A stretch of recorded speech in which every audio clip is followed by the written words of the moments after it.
Well, I guess it is 1 p.m. Welcome, everybody. Thank you so much for joining today. I see some folks that are local, some from across the world who have registered. So we'll see who joins. But yeah, we are excited to host you today. My name is Rhianne. I'm here joined with Alexia Allen of Hawthorn Farm. They are an incredible group of people who are on a homestead in Woodinville, a farmstead even rather, and they do so many incredible programs. We've worked with them for the last couple of years and have been super lucky to learn from them in regards to a bunch of different topics like how to build your soil, what kinds of amenities one might need for rabbit homesteading, to learning how to create a water-wise garden, how to grow your own food, and more. So we've got a really great wealth of previous programs I'd love to link to you in the chat in a moment here. And then yeah, so I just want to introduce Alexia and myself and 21 Acres as well. So for those who may not be aware of what 21 Acres is, we are a bunch of things at once. We are a climate action center. We work with biodiversity as our forefront focus, and agroecology as well, but we serve to find climate solutions here in Woodinville, Washington. We also host a local farm market all year round in this building. We focus on climate solutions through technology and sustainable building as well. So there's a whole bunch going on our campus. We'd love for you to come by, check us out, or visit our website for more info. And today, I guess I'd like to introduce our topic. We're learning all about squash on the homestead, how to eat, how to save save some seeds as well. I'm really curious about that. And I am honestly as much of an audience member as you all, but you could always ask questions. I will try to funnel them to Alexia today through the chat. And yeah, so chat in there. I'm going to be in there in just a moment. Share anything that you're feeling, any questions, any personal stories. We'd love to get to know you and learn together on this process. Before we begin, I'd like to give a formal land acknowledgement to where we're situated, since we are both in Woodinville, Washington.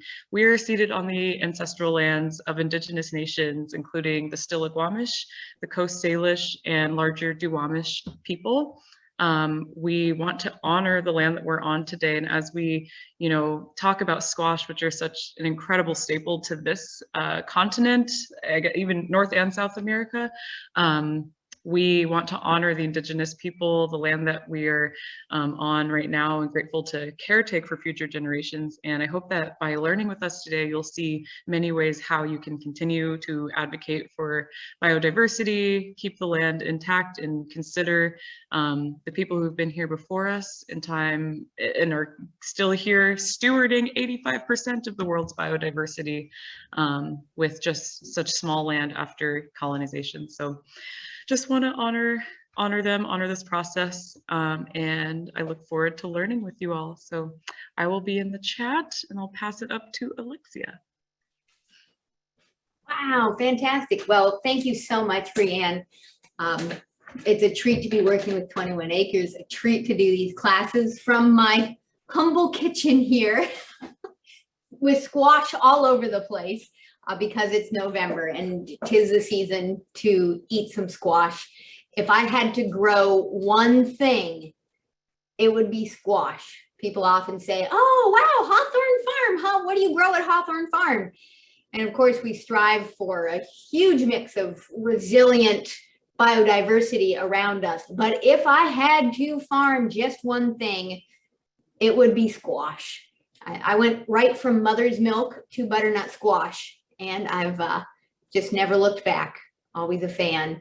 And I so appreciate the plant. I so appreciate the history of domestication around all the plants in this family, and the ones that work up here kind of at the northern edge of happy cucurbit culture. So Rhianne, you said that you're going to learn all about squash. You are not going to learn all about squash in an hour. There's no way I can tell you all about squash.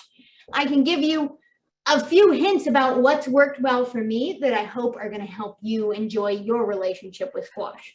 It's true. That's what I can do. It's impossible to cover in an hour. I know I always give a grandiose statement, but we're going to learn about squash, not all about squash. Yes. Thank you. Yes.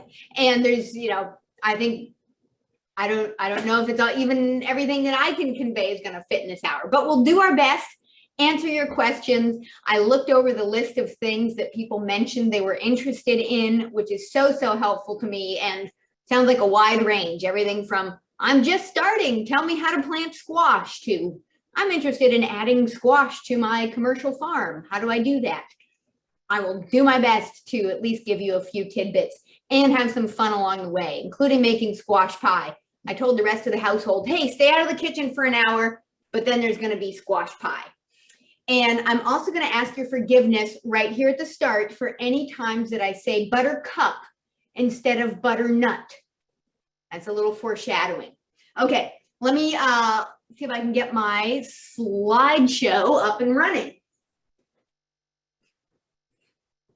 Thanks for joining me here in my amazing, in my film studio. Woo. Let's see. Okay. Help.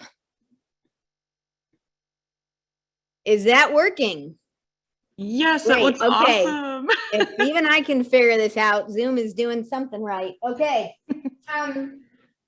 So cucurbits, like I mentioned, cucurbits, that's that whole squash family. They're all big rambly vines, and they're great in the garden. They're great in the kitchen. And that is my pony Duke pulling a load of squash out of the garden. I gotta adjust myself and just get here for a little while. Okay, phew. So the cucurbitaceae, that's how the Latin name of the family. And the great thing about botanical Latin is that it's a language that no one's really speaking these days. So even in my botany books, it says, just say it with confidence. Just say cucurbitaceae and any plant names, and it's going to be hard for anybody to argue with you. There's Duke the pony eating seeds from the pumpkins that he was hauling out of the field. So powerful plant for a lot of species. In the cucurbitaceae, you've got zillions of plants all around the world. Melons, cucumbers, which are the #1 plant, in terms of fresh vegetable matter. In the tropics and subtropics around the world, cucumbers are the #1 fresh vegetable. Zucchinis, which are famous for being productive all over the place, even up here in northern latitudes. That's because they're not as sensitive to cold as other members of this family. We've got gourds, all the kind of ornamental gourds that show up on tabletop decorations this time of year. We've got winter squash. We've got famous pumpkins for pie and for jack-o'-lanterns. The commercial seed catalogs I get are full of, jack-o'-lantern specific varieties of pumpkins. So people have been hard at work breeding these plants for at least 10,000 years. And the center of domestication for a lot of the, savory squashes that we enjoy today are in the, kind of Central American region. Jelly melons, if you've ever scrubbed yourself with a loofah, you have scrubbed yourself with a member of the cucurbit family. A plant like chayote is another, just another member. So take a little botanical field trip through the grocery store and see how many members of this family you can find. You'll be surprised. It's kind of fun, in the wintertime, if you need a little fresh plant mojo, walk through the grocery store, see how many plant families you can identify. And a lot of these are frost tender, heat loving, plants of a subtropical origin. So there are 3 main species I'm going to talk about. And can people see how that Oh, there we go. Okay. Figuring this out. I'm going to talk about Cucurbita maxima and Cucurbita pepo the most. Those are the two main species I grow. And then I want to mention Cucurbita machata as well, just so that you know about it. And maybe Cucurbita machata is going to work great for you. It does not work so great for me.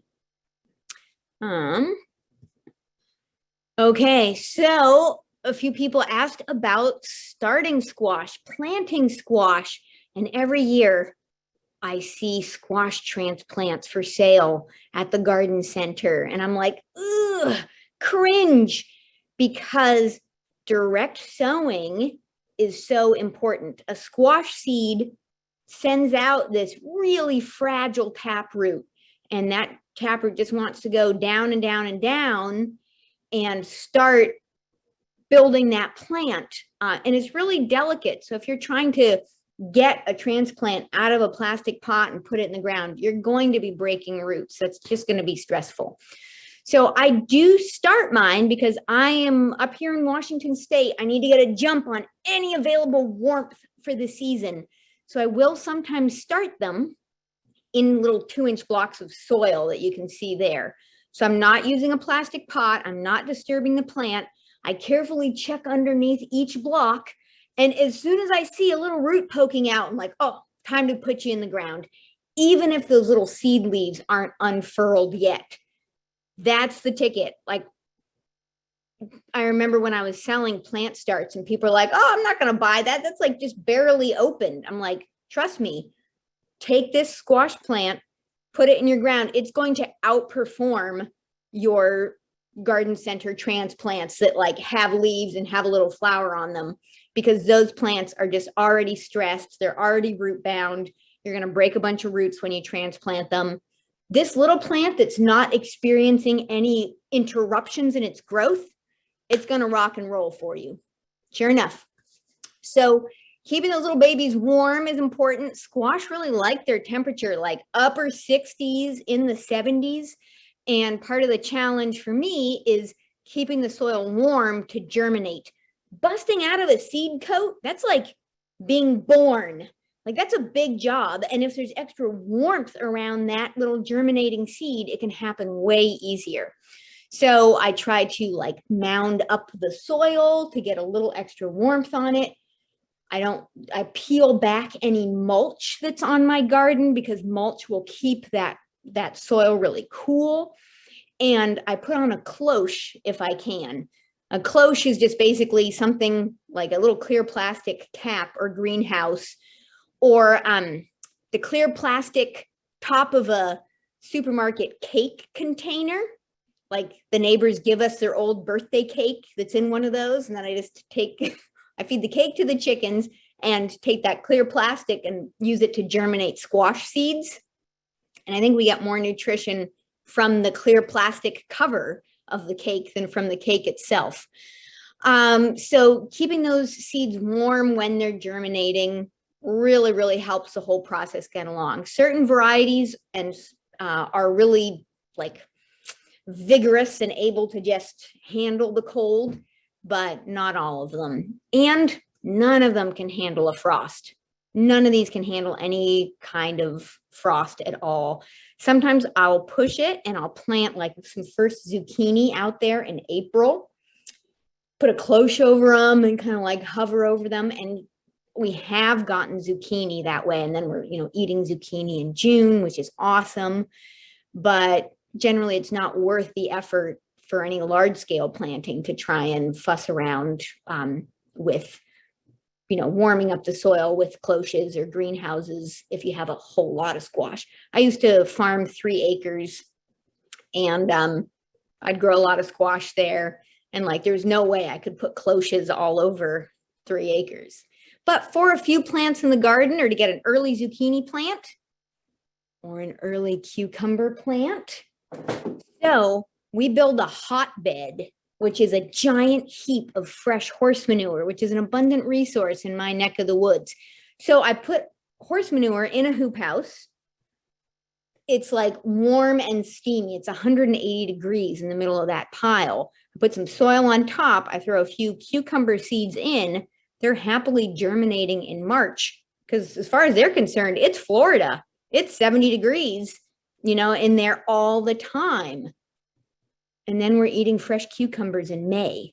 So there are a few ways to kind of like game the system, but your mileage may vary. Just knowing the concept that warmth will really help your squash seeds, that's a great place to start. And some seed is really vigorous and fresh and came from fully mature plants grown in nutritious soil. And those seeds are just going to punch right through the soil and be ready to go. But if you have seeds from like some random, not quite so ripe plant, they may or may not be excited to germinate. And it's time for us to have a little talk about cross-pollination, because squash plants have male flowers and female flowers. Yeah. So there's those three species I mentioned: Cucurbita maxima, Cucurbita pepo, Cucurbita machata. I'm going to talk right now about Cucurbita pepo, because Cucurbita pepos, they're like so many different varieties in Cucurbita pepo. A zucchini is a Cucurbita pepo. This pumpkin is a Cucurbita pepo. These ornamental gourds are Cucurbita pepo. This delicata squash is a Cucurbita pepo. They're all the same species. So that means that some bee can fly over to the jack-o'-lanterns that are sprouting out of my compost pile, because I threw some pumpkins in there last fall. They can go to those male flowers, and then they buzz over and they hit the female flowers of this delicata squash plant. The delicata squash just grows beautiful delicata squash, but inside the squash, those seeds, half of their genes are delicata and half of their genes are jack-o'-lantern pumpkin, which I don't like to eat. So if I say, oh, what a great delicata squash, I'm going to save the seeds and plant them, I just need to know that I could get any combination. I could get jack-o'-lanterns. I could get weird jack-o'-lanterns / delicatas. I could get something really, really cool, but I could also get like a small ornamental gourd. I've totally had that happen in my early days. And when I just let squash plants grow from the compost pile, I was getting all kinds of random stuff. It can be super cool, and breeding plants is awesome. I just want to make sure that you're making that choice consciously. And if you have limited garden space, that you're growing what you expect and want to have. So I've been to seed swaps, and I love seed swaps, and I love sharing seeds, but I'm wary when people are like, oh yeah, here, try this squash. Oh, I don't know what my neighbors were growing. I don't know if they were growing pumpkins or like, oh no, I wasn't taping the flowers shut. I just want you to know. All right, now you're informed. Any questions come up? Yes. So in the chat, I was just scanning over. We did get a question from one of our viewers who is here tuning in from Malaysia. I asked where folks are coming from. We've got people from Colorado, Virginia, Zone 7A, or Northern Virginia. It's just amazing. So thank you for being here. And now the question from Malaysia: is clay soil suitable for direct seeding, or do I need to mix with some compost? And I wanted to see how you might respond to that. We do have a great soil video too. I'd love to share and follow-up resources. Yeah, and a short answer on the squash front is clay soil can be great. I'd rather have clay soil than too much sand. But for germinating a squash plant, I might stir up like a handful of soil and add a handful of compost and have a little cozy mound to plant in, just for that little baby root to have a good way down. That would be one idea. Thank you so much. Yeah, that's really great information about the taproot and the benefits of direct sowing this variety or this species. I don't know if that's correct, these multiple types of species. Because yeah, it's I also have heard that corn, this is a totally different topic, but corn is similarly likes to be direct sown And that's kind of awesome because they are two of the three sisters method, the third being legumes.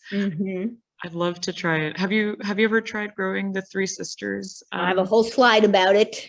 You do? Okay, cool. Of course, like people always say, "Oh, squash, pumpkins, three sisters." I'm like, yes, more to come. Awesome.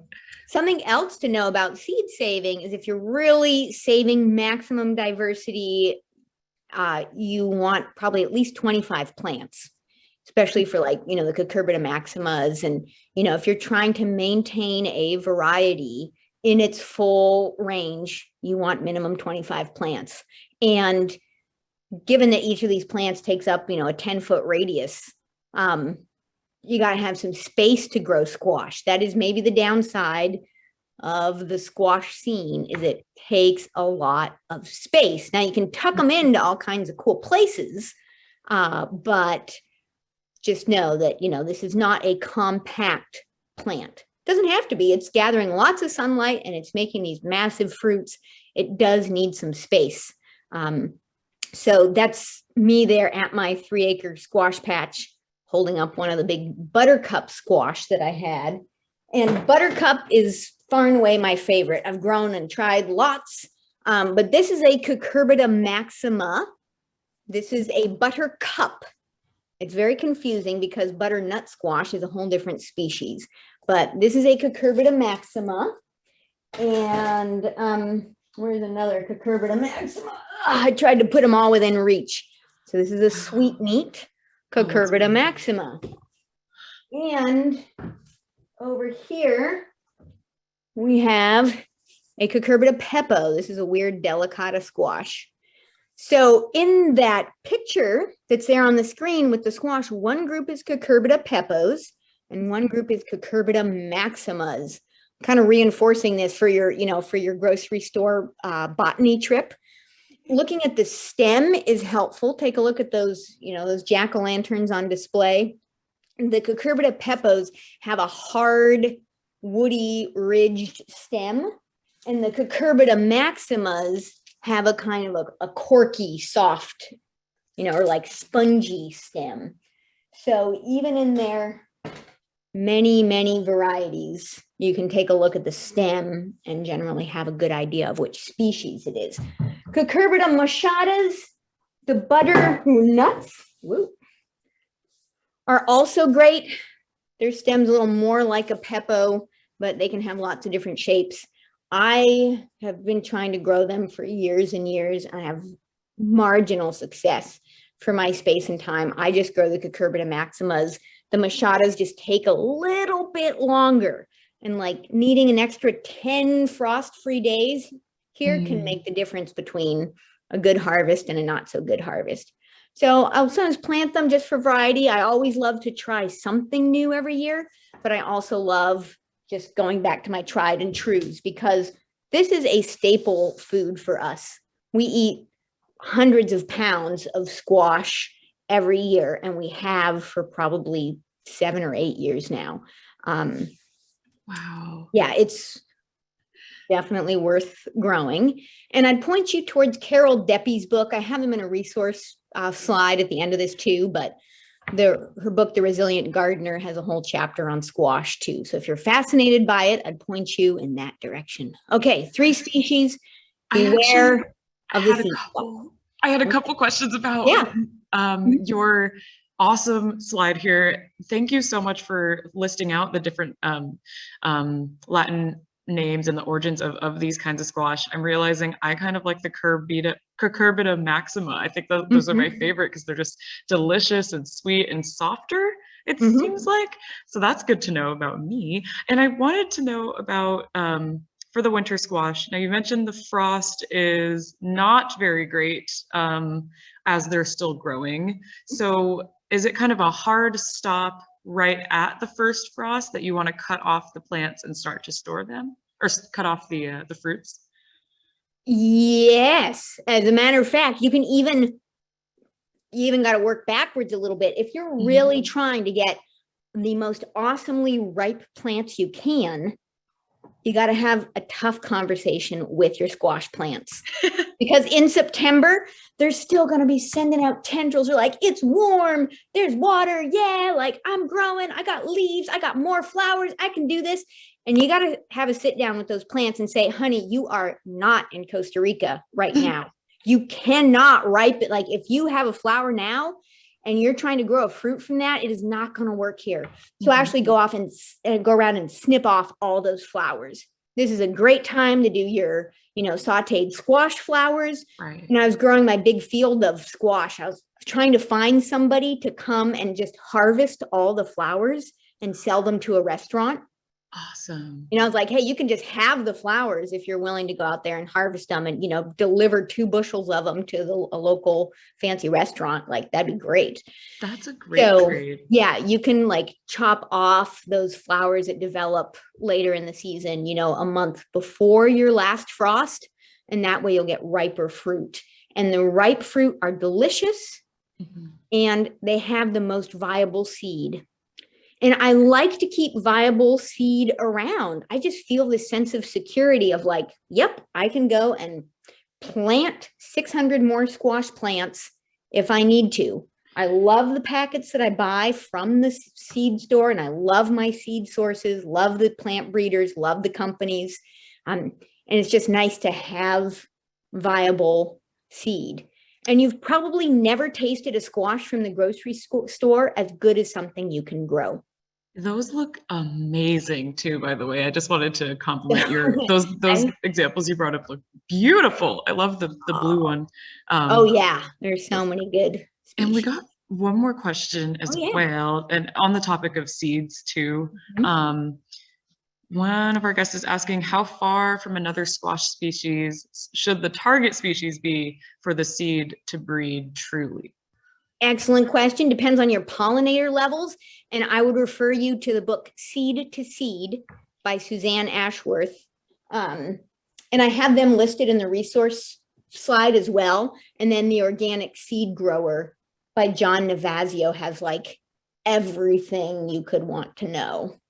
So I think it's, there's like half mile or 3/4 mile or a little less if there's some kind of barrier in the way. Don't take my word for it though. Consult with the experts. If I'm really trying to do pollen isolation for a few plants, I just tape those flowers shut before they open. I just put a little duct tape on them like, sorry, honey, you are going to get the pollen from who I say. So that's how I manage it on a small scale when I'm growing, I'm growing multiple varieties. And that's how I would do it on a, if I had 25 plants or less, or if I were really trying to select for certain characteristics. Yeah, but I'd send you to those seed saving books for more details. Awesome. Yeah. Thank you so much. That's great. So on to the growing of a few more of the growing thoughts that I have on squash. They like ample fertility. They like warmth. They like sun, and they like lots of space. And I grow them on compost piles. They do great. I mean, you've probably all had squash just pop up out of a compost pile and be ready to rock and roll.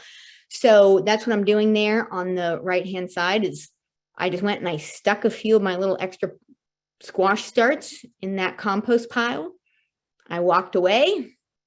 I came back 5 months later and harvest squash. Like that's fantastic. I love that kind of return on investment. Like, oh, I put one seed in here and then I just walk away and I come back and I harvest. So they do better with a little TLC. And it's also nice to give them lots of room. Again, I was saying, their roots will spread out as far as those vines ramble. There are lots of bush varieties which have, much shorter stems.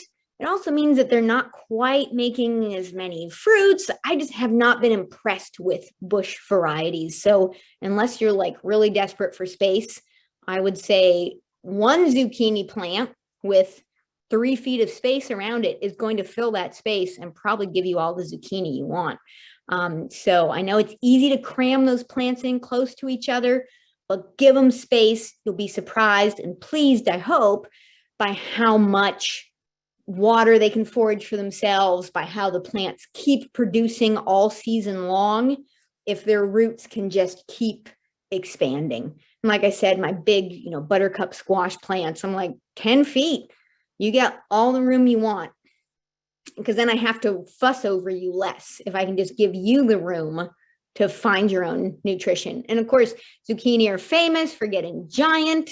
That's me with an enormous costata romanesco there.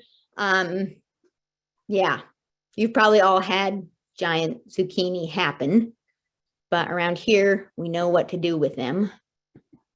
We just feed them to the goats. Everybody loves squash.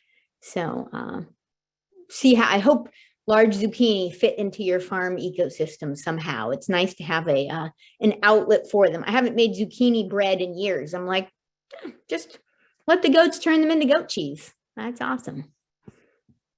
Okay. Pause here for any other questions, thoughts? Yes, we just had a question about letting the squash climb more. Does that affect the yield? They seem to ramble pretty happily, and when I'm growing them on compost piles or next to fences or over brush piles, I just let them rock and roll. Around here, warmth is often a limiting factor, so I'll try and grow them on the south side of anything they're going to be climbing up, so that they get just that little bit of extra sunlight. But yeah, let them climb. I don't do any effort to make something for them to climb. But if they happen to climb up a corn stalk, or they happen to, go over a fence or up the side of the barn, power to them. Yeah. Yeah. And I love that you shout out, of course, the directional map and making sure that they're doing it on the south side, so we can gain as much, or have as much solar gain as possible. And I want to take this moment to shout out your Hawthorn Farm shop with free garden planning guides. These guides, we went over them recently, I think in our last class together, and it was just so helpful to talk about not only nature observation, but your garden observation, to really sit with your space that you're able to plan out, be that even your patio, your wherever you're able to garden, and just, yeah, I'm going to link these into the chat so people can take a look at your guides after, and yeah, just sit with them, see where that sunlight comes in as well. Awesome. Thank you, Rhianne. Yeah, I'm happy to share those. I am assuming that all of you are gardening on planet Earth, which means that you're going to be getting sunlight from some direction or another. So yeah, the more we can be aware of those natural patterns and rhythms and use them to our advantage, then the more we're just in tune with those cycles, the less work we have to do to get our tasty food. Yeah. Exactly. For gardeners of Earth, yes. That's so great. So let's see, another squash gardening, right? The famous three sisters.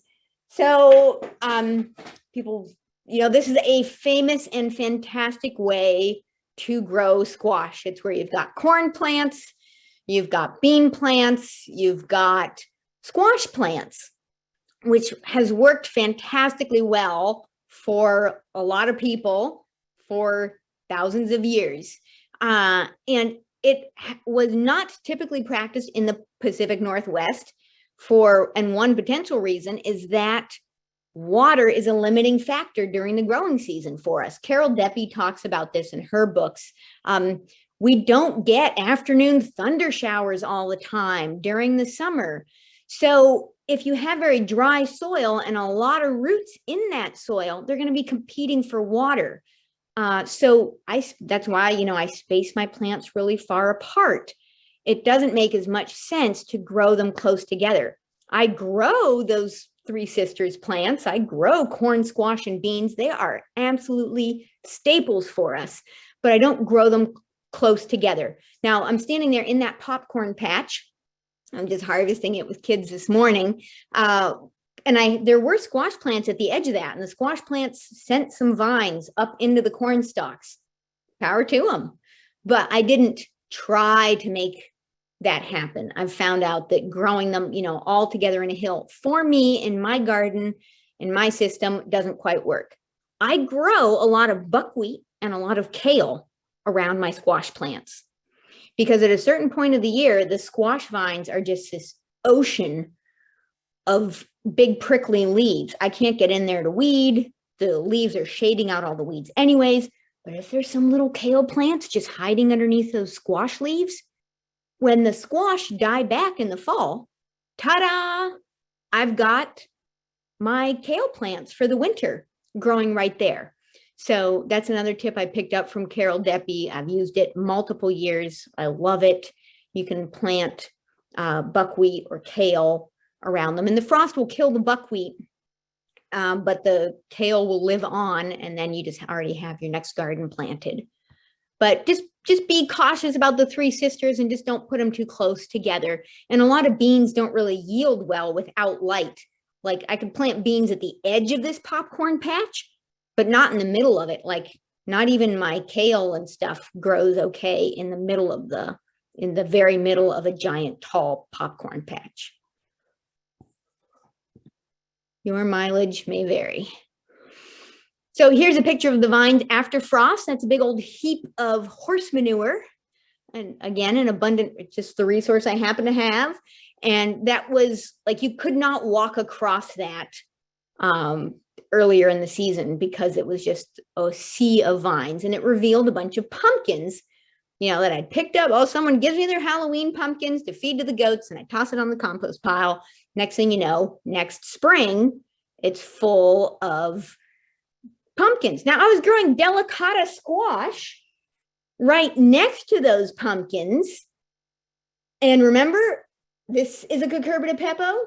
Jack-o'-lantern pumpkins are cucurbita pepo. If I were trying to save delicata seed, I would have had to get those pumpkins out of there before they made any pollen. So you kind of got to know your squash and be ruthless if you're really trying to pollinate. Like, don't let that little random squash seedling grow in the compost pile if you're trying to maintain a certain pollen situation in an area.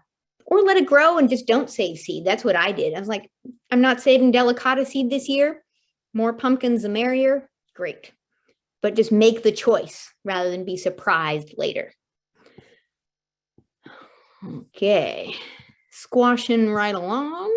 And if it might be a good time for questions, we had one asking when, if you didn't already answer this, I may have not heard, but when would you plant the kale under or next to the squash? Is there a good seeding time? Great question. I did not say that.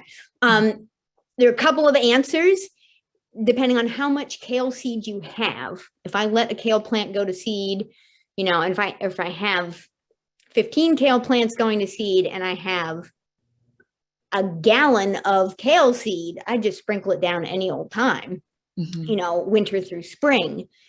If I'm planting more intentionally, or I just have a little tiny expensive seed packet, I will plant it after I've planted the squash, but still while there's plenty of spring moisture. You could also plant it before you plant the squash. Kale will germinate on a cold day. It does not need nearly as much warmth. And it's also not frost tender. It can handle frost. So you could plant your kale in April. You could say, there are a few places the kale didn't come up. I'll put a squash plant there. There are lots of correct answers that will work for you. That's why I'm kind of throwing out like this vague network of options. Kale has a much greater window than squash does. Yeah. Awesome. Thank you so much. And then a question about the compost pile, because you mentioned that you have got, and you showed us that you've got a wonderful group of animals on the farmstead. I love the horse picture and seeing, how they're, working, but also rewarded with some of the food as well. And just wondering about the type of manure that you most often use. I know someone who has goats, and they were asking me a lot about how goat manure is helpful to compost, or would you recommend horse versus goat versus another? Just a random question about that. Use what you can get is part of it. I have both. I love my goat compost. The goat compost that I make is like primo chocolate cake. And the horse manure is a little rougher. It's got some wood chips from where, you know, their paddock area. It's not as prime. The squash don't care. Squash are just growing in it. They love it. So I give that stuff, you know, I make a big pile of that for the squash. As I've mentioned, I'm trying to think if I mentioned this in the last video that we did, some grass hays are treated with chemicals, with broadleaf herbicides that persist even in an animal's manure who has eaten that grass. So that can be an issue with any animal who's eating grass hay. But I think one reason my goat compost is so good is that the goats are eating food that is grown here organically, or they're eating organic food from off farm. Where the ponies, it's a little harder to get organic horse hay for me. So who knows what has come into that ecological chain through the ponies. I wouldn't say that one is inherently better than the other as far as the squash is concerned. All things being equal, goat manure is going to be a little closer to being finished compost, just because goats are ruminants and they kind of give extra digestive power to whatever they eat. Maybe there's a longer answer than you needed, but yeah. No, I love that, because it's great to keep that in mind. What they've been eating, what they've been fed is directly translated into the soil. And I'm so excited to tell them that. I think they're going to be really pleased. So thank you. Great. Yeah. So just going back to who's on my shelf, that's a picture of the this year's squash shelf right now, before it was even fully loaded. Cucurbita maximas, buttercup. Yes. So buttercups, they have a variable belly button down there. You know, some people refer to them as kabocha squash. I've tried lots of different cucurbita maximas. I really like buttercup best. There are different strains of buttercup. This gets like more and more complex, but I like the Burgess strain, Burgss. But any, you know, decent looking buttercup seed is worth a try. I've tried lots and they've always been edible. They've always been really a favorite of the squash we grow. This is a sweetmeat, Oregon Homestead. There are several different sweetmeats out there. This happens to be the Oregon Homestead one that Carol Deppy has selected a little more. But they're also worth a try. I've grown some Hubbards. I grew one that was hard to pick up.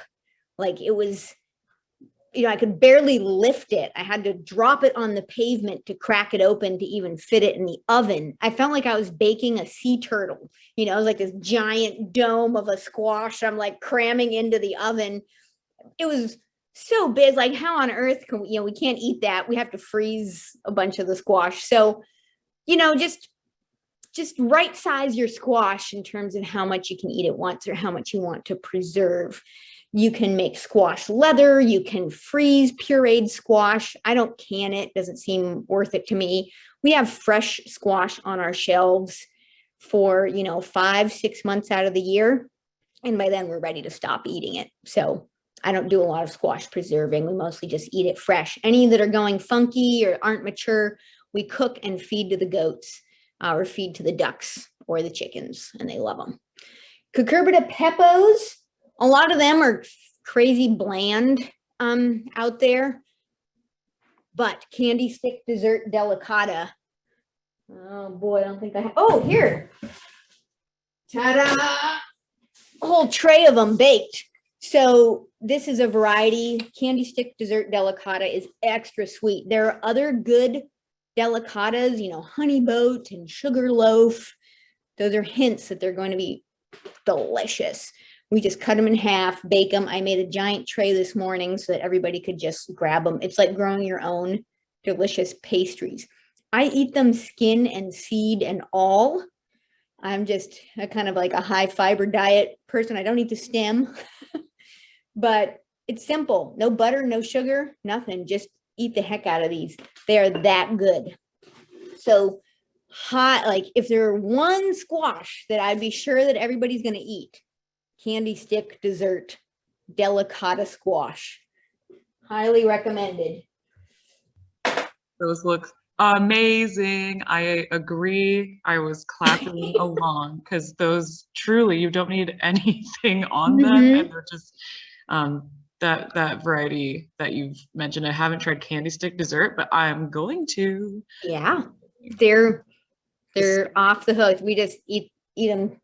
And then I also grow a variety of pumpkin for seeds for the pepitas inside that, you know, they're the tasty pumpkin seeds that they don't have a shell. And that's the easiest oil seed, you know, or like protein rich seed I've been able to grow. Of course, we could eat seeds of all the other varieties as well. They've just got that super tough shell on the outside, which can be a little too much fiber if you're just like eating them by the handful. So we grow Naked Bear for seed. That's the one that's done the best for us. I've tried several different others. And just in our trials, that's worked well. But again, your mileage may vary. It's been fun to grow them. We make salad dressing with them. We toast them and put them on salads. So yes, favorite varieties. If you want to know what I'm growing and what has totally made, like I went from being a squash lover to being a squash fanatic with these varieties. Makes a difference. That shelf reminds me, take time to manage your stash. Factor this into your growing and homesteading plans, because it's one thing to grow the stuff and it's one thing to take care of it. There I am, like going through bags and bags of potatoes that we had stored when they were wet, and then they get moldy in there. And this is what happens. We store our squash on those big racks where they're relatively easy to see, so that we can check for the ones that are like totally moldering and dripping and like oozing through the mesh of the rack. And we used to store them all in milk crates and stuff. And then we have to like dig through every milk crate every week. You just keep them on a rack now. We can just run our hands over them, and we store them right here in the house with us. Squash like to be stored warm and dry, and they taste better after several weeks in storage, just hanging out here in the house with us. We go get them out of the field. We wheelbarrow them right in onto the shelves, making sure they're not too muddy. But these guys, they're still maturing. This is a live critter right here. And the starches are still turning into sugars. And probably, you know, a month, 6 weeks after harvest is when they're sweetest and most delicious for the cucurbita maximas. The cucurbita pepos, our delicatas, get sweet and yummy a little sooner. They're not bad anywhere along the way, but they are prime after a few weeks of curing. So keep that in mind. If you're like, the squash is kind of bland, wait another week or two, see what it's like. And of course, quality tails off towards the end of the season. Like by the time we're eating these squash in March, we can taste the difference. We're like, whoa, this plant has used up its sugars just staying alive in our house through the winter. And you know, that's the time of year when we feed a lot of them to the goats. So that answers one of the questions we had about how long you can store the squash and where. Sounds like around 5 months, 5 months being extreme and like, you know, considering feeding to the goats or chickens. So like from November in our climate and zone till March, that's truly amazing. And it kind of makes me think about like the decor that comes with autumn and fall squash. I'm like, there's a reason for that. It's not only gorgeous and cute and, you know, aesthetic, but it's we're waiting for those flavors to develop, those starches to convert to sugar. Yeah, they're beautiful. I'm like, I just fill the house with artwork every fall and then just eat it through the winter. It's amazing. It is amazing. God, they're such special plants. Thank you. You're turning me into a fanatic too. I hope all of you guys are turning into squash fanatics because I love this. Awesome. Well, this is a picture I could find of pumpkin seeds. That's a whole bunch of pumpkin seeds in that bowl. And there I am with the 3 sisters. There's a pan of beans behind me, a 5-gallon bucket of corn, and, you know, a gallon or so of pumpkin seeds. And that's like food for 2 months for me. If I were relying on that, like what you see in the picture could be my nutritious staples for almost 2 months. So yeah, the pumpkin seeds just add fats and nutrition, and that's even beyond the flesh of the pumpkins, but the seeds are really where it's at. And in terms of summer squash varieties, good old cucurbita peppo again. I keep coming back to yellow crookneck and costata romanesco. Yellow crookneck, of course, is, yellow crookneck, and costata romanesco is that big ridged zucchini. Far and away my favorite. Other people like other ones. That's why there are so many varieties. And I try to plant a few different ones just to account for all the tastes of the household. But those two summer squash are fantastic. And I probably do about 7 plants of those to feed our 10 plus people and give a bunch away to neighbors and feed a bunch to the goats. So you don't need a lot. You're going to get more from 2 plants tended well than from 8 plants tended poorly. I say this from experience. And I just saw the question about the naked bear squash. It's supposed to taste good. It's supposed to be one that you can make into soups and pies. Honestly, if I have a shelf full of cucurbita maximas, if I've got a shelf full of buttercups, there's no way I'm touching the flesh of that naked bear pumpkin. It's just not nearly as tasty. I mean, you can eat it. It's better than the flesh of most seed pumpkins, but that's a really low bar. So yeah, I love it. I'm giving you my unfiltered opinions here. Yeah. So taste good would be, I wouldn't go that far. It's reasonably edible and it's better than other seed pumpkins. I'm so glad you've talked about how, your preferences come out and why there's so many. That's probably the reason there's so many different varieties of squash, and everyone's been experimenting with their favorites through time. And yeah, just considering again the nutritional value of squash and why they're so awesome to grow is inspiring. And so is this image. This is cool. Okay, I'll let you speak now. Sorry. No, that's great. I was working with amazing local farmer named Jim Eichner. He and I were farming neighbors. We're farming right next to each other, and he grows food for the food bank, like tons and tons of food for the food bank. And one of the bottlenecks or the limiting factors in getting awesome squash to everybody is that people aren't always sure how to do it, or like, what do you do with a squash like this? Like, like what? So I was like, well, we can just write on the squash. So I was like, I need a stamp or something, to make this fast, because I had to like write this with a push pin, and then the squash will form a callus around those wounds. And I was like, well, you can just put the directions right on there. I've written all kinds of messages on squash, like from when I do my farm skills programs, I'll write the kids' names on squash in the summer, and then they come in the fall and like discover their names on squash. Daniel will write me little like love notes on the squash that I then go find when I harvest. I'm like, oh. So yes, these plants have many roles in our lives, and you can use them in all kinds of fun ways. And this is a fun tip if you're growing squash and want to get creative on the artwork there.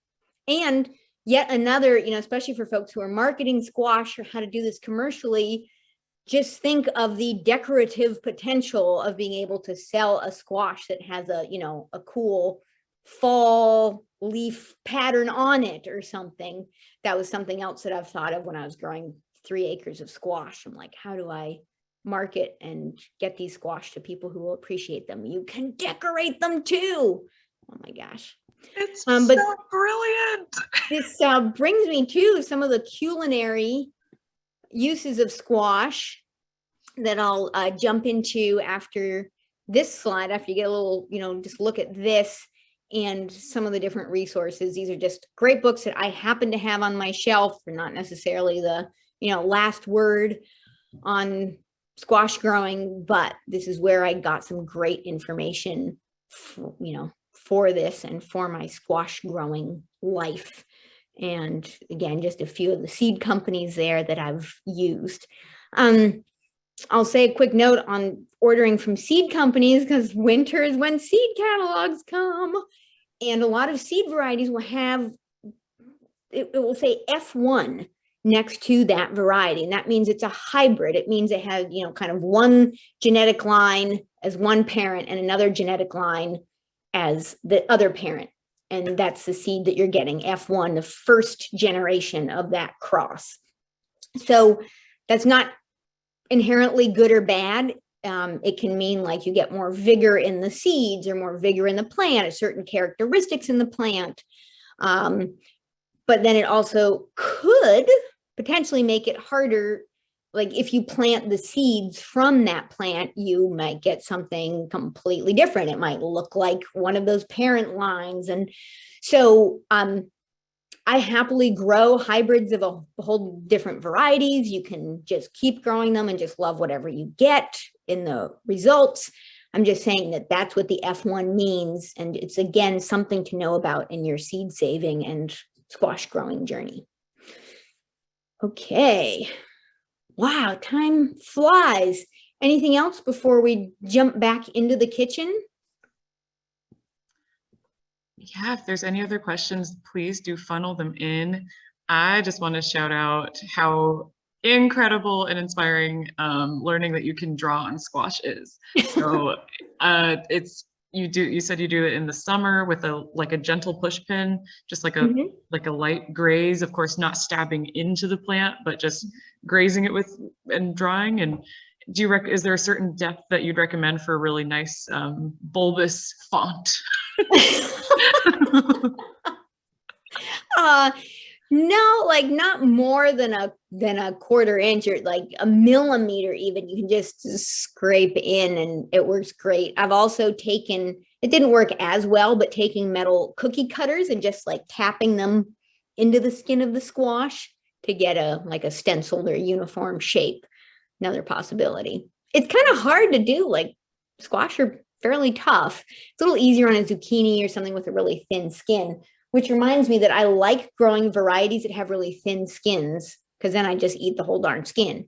There are several squash varieties that have very hard skins, which can be nice if you're like growing them out in the compost patch where the deer are a risk. Like the deer don't like to eat through the hard skin.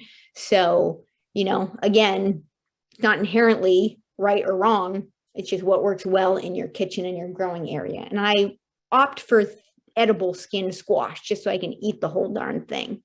Yes, I'm noticing you and I have very similar tastes when it comes to food, because Romanescos are also my absolute favorite zucchini type. It's freaking delicious. They're like buttery. They taste like butter to me. They're so good. And gosh, I'm just so excited and inspired to try this next year while I'm planting and planning my garden out. I am certainly also going to write my boyfriend some love notes on those winter squash. That is so fantastic. I just love you and Daniel's relationship, what you've grown together, literally hundreds of acres and seasons of growing. Oh yeah, we're having fun. Yeah. Let me plug this in. For those who don't know, Daniel and Alexia are the two who started Hawthorn Farm. And sorry, go on. Oh no, sorry. Just a little background. They started Hawthorn Farm together, and it just evolved into this really amazing community, farmstead, homestead. They have been, they've got another, I think there's 8 to 10 folks as well living with you all, and you've all been farming your own food for 7 or 8 years, like living off of the food on the farm, on the homestead. And it's just an incredible feat of resiliency and also fun. I know you love this, like you love this lifestyle. You've turned me on to this lifestyle very deeply as well. So I just thank you for your expertise and all you've done. And you know, it's just great to have fun doing something you love and have it pay off for the rest of the world. How good is that? Yeah. Well, yeah, thank you. Just a few, I know we just have gosh, we're coming to the end, but I just want to give you at least one last game-changing squash cooking tip, because I used to spend a lot of time, you know, wrangling with big tough squash and almost cutting my fingers and, you know, breaking the tip off of my nice knife and trying to cook these puppies. So if you need to break one open, you can just drop it on the floor and, or, you know, on your patio, you know, on a concrete surface, and it will often break open. It might need a few times. Or even better, just put the whole thing on a tray. This just like blew my mind. Just like take the whole squash, put it on a baking tray, slide it into the oven. Don't even cut it. It'll take a little longer to cook, but if you're just looking for cooked squash, now you have a nice, mushy, perfectly cooked squash where I can just open this up, scrape all the flesh, you know, into my blender. And Carol Deppy has an amazing squash pie recipe. I'll also do a savory one where I just put in the squash flesh. I'll put in some eggs. I usually do about 2 cups of eggs there, and then some curry powder, some basil, some salt, pour it into a pie pan, put it into the oven, no crust or anything, and bake it for an hour at like 300, 325 degrees.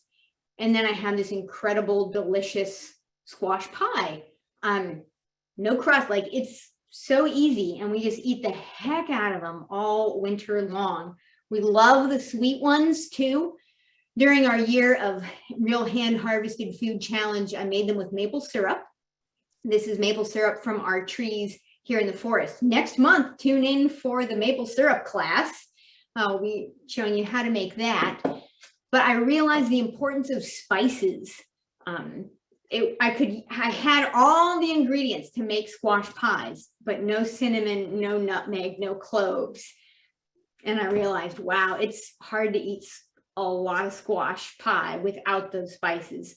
So it's just kind of amazing to think of all the things you can do with squash, sweet pies, savory pies, just eating them. I mean, this is just a delicata squash cut in half, seeds and all, baked in an oven till it's toasty and soft. And just enjoy. I think I'd better end because we're at time. And there might be any new questions or any other thoughts here too.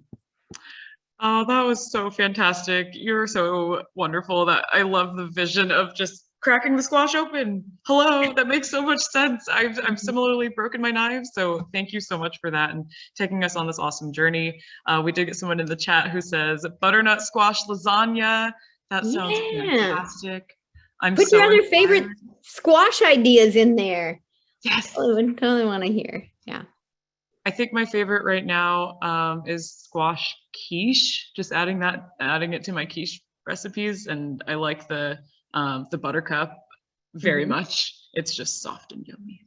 Yes. Well, thank you. Oh yeah, that deliquata, that looks so good.